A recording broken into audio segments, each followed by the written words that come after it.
Ah, man, it's nice. It's not even 8 o'clock yet. I love my life.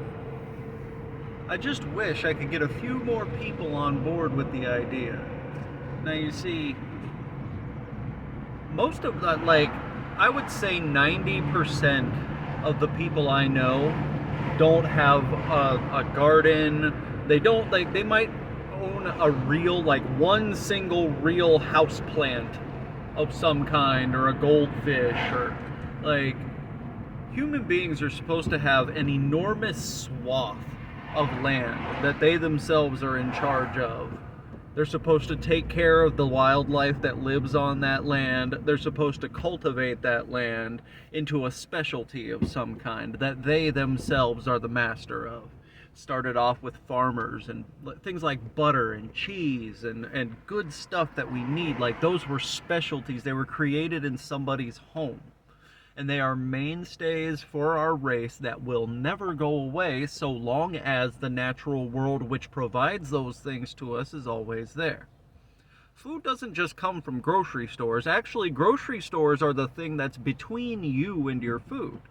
And so are the truckers and the manufacturers. You see, capitalism fueled the growth of the human race in such a way, and it's not just capitalism, it's all the isms, the communism, and monarchies, and all that type of stuff. They fueled the human race to serve causes of personal growth.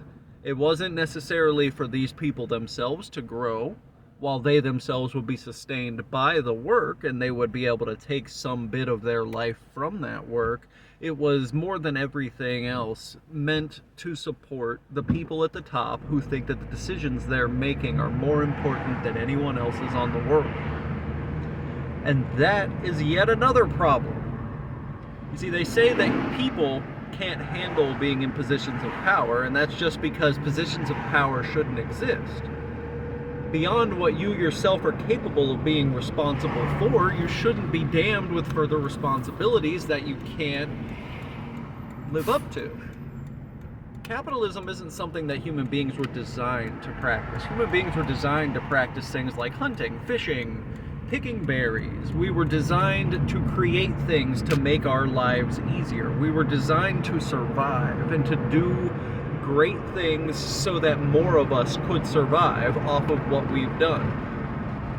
As of this moment, we're creating mills which kill more people at a earlier stage of their life than they would it's technically right now, if you count all the crimes and criminal, more people that the length of your life, people living to 100, all that stuff, the amount of people who are dying young, life expectancy is technically less than it was back in the 1950s. It's much more likely you'll get shot in the street now than any other time that I can think of.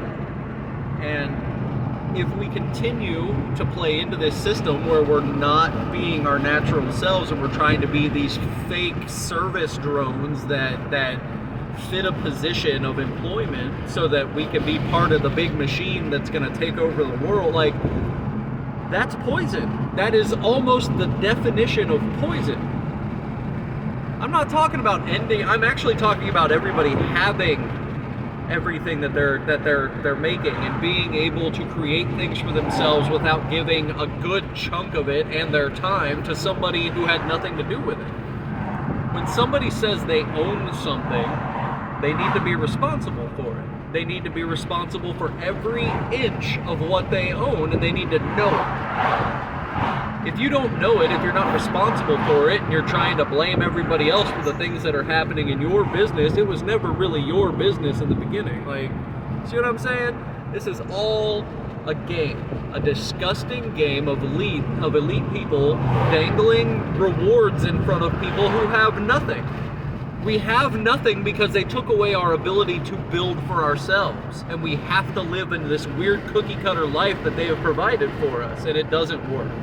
That's why countries are all killing each other off, and they're trying to hide behind the shields of the guys who were biggest, and it's disgusting. It's very, very bad. So I'm hoping that each and every one of you will start spending a little bit more time on the people you love, spending time reconnecting with what can actually keep you healthy, and less time worrying about, oh, should I go to the doctor for this bruise? Like, don't be that.